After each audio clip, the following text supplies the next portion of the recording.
div is not a description. So we need to do something else. And that's what Mama was. Mama is actually Opera. Opera used a Mama engine, which stood for Metadata Analysis and Mining Application, which went ahead and made a survey over 2 million websites, just websites across the world looking for patterns. And they identified any class name or any IDs that were used over 500 times. And they formed a list of all of those. And of course, they continue to maintain a count looking for the most popular class names and the most popular ID names. Why did they do this? Because they wanted to find out what new tags should be. Because we were going out there and using these new class names such as main, such as left or right, and nav. We were using these as class names and IDs. Well, this tool here went out and identified and made a list of the most popular names for IDs and class names.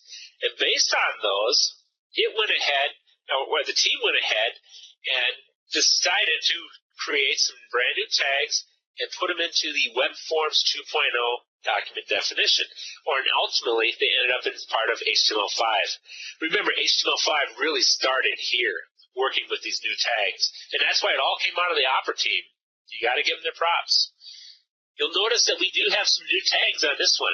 I've actually taken the previous XHTML 1.0 transitional document and I converted it into HTML5.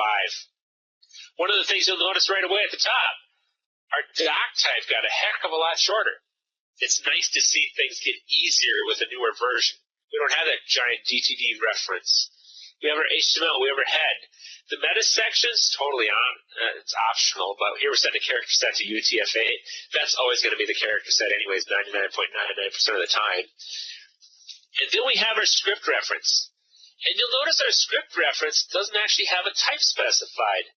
We just went ahead and said script source equals jQuery. We're not saying type equals JavaScript or type equals ECMAScript. You don't have to in HTML5. You don't have to specify the type. Same thing with the link right below it for the style sheet. You don't need the types specified here. You can just go ahead and specify the name of your style sheet. As well, you'll notice I'm not using quotes around the values. I've got mixed case Lincolns in all capital letters. So is REL. And I don't even have a closing tag on that. Well, some of you folks who have been doing XHTML for years might be just shuddering and looking at this horrible document. Well, I don't blame you. Then you're probably going to embrace XHTML5, where you're just going to ensure you follow those XML rules with your HTML document. And that's probably a good idea for the most part as well, especially on a team. You want to be consistent with how you do things. But I'm just pointing out here, this is why I have this mixed case and lack of quotes and stuff, that HTML5 doesn't require it. HTML5 is following the same rules as HTML4. We have our head section here, which included our JavaScript and our CSS, but we've also got, right inside the body, a header section. Now, the header section can easily be confused with head in our minds, right? I mean, they sound identical, and one just has ER in the end. But know that they are very different. You're only allowed to have one head section in a document. But with the new tags that I have here, header, nav, section, article, and footer, you can have any number of these tags in your document, and they can go anywhere in the document. There's nothing that actually states that header has to be up at the top and footer has to be at the bottom. You see, our browsers won't actually treat any of these new tags any differently. As far as these are concerned, these are just more div tags. That's how the browser will treat them, as div tags. And it'll display them in block format. They will not be displayed as span format. They'll be displayed in block format, and then we can apply CSS to actually position these chunks. But the key is we've now got descriptive tags which help describe what that content is. We can see the nav is actually going to be navigation. We can see this section is acting as a container for the article, and the article has been broken up in sections. Could we go the other way around? Absolutely. We might have an article with a section and another article in it. There are no hard set of rules about this. I might have a footer nested inside of the article. I might have a header and a footer and a section nested in an article inside of a section. The key is I want to be consistent with all of my pages on my site, and I need to be consistent with all the other developers. we know the rules of good programming is being consistent because maintenance becomes so much easier. Consistency, nobody ever gives it enough credit, but it's going to be required that on your team that you be consistent. Just know that the browser doesn't care. The browser sees a header section and it'll think no different than it being a div or a nav or a section or article or footer.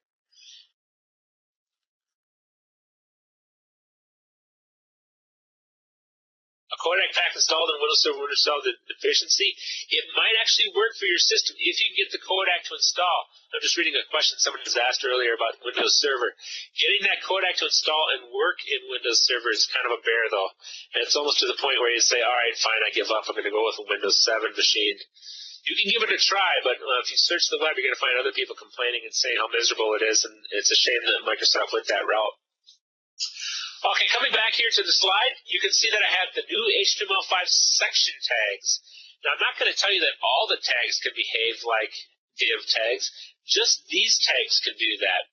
Because we know we still have other tags, such as a paragraph tag and our H1 through H6 tags. That's fine and dandy. But we've also got the HTML5 section tags here. Like you can see, we've got article. We've got aside, we've got footer and header group. And notice to the right, I've got the official W3C definition. Like, for example, an article is meant to be an independent part of the document, maybe a blog entry or a newspaper article. That was the original intention of the article tag.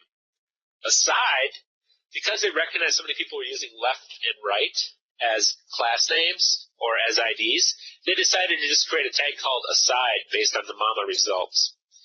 Footer. Obviously meant to represent the footer for a section or maybe for the document, whatever you actually need on your page. Same thing with the header. Again, there's nothing limiting you to only one header or footer on a page. You might use as many as you need. Header group is interesting when it comes to outlining because it can actually be used inside of a header, and what it does is it limits how the outline of your document works. If you use a header group, then the first H1 that's located in there, or at least the biggest sized header one, the first one that's listed, will be considered a bullet point in your outline, but none of the rest will be considered. The rest will just be considered formatting headers. Nav, of course, containing links to other parts of the document, and of course a section, which could represent a section of a document, or could represent a section of the page. The actual tag rules as far as the browsers are concerned, there aren't any. That's important for us. We need to know that we don't actually have to do anything different with the different tag names.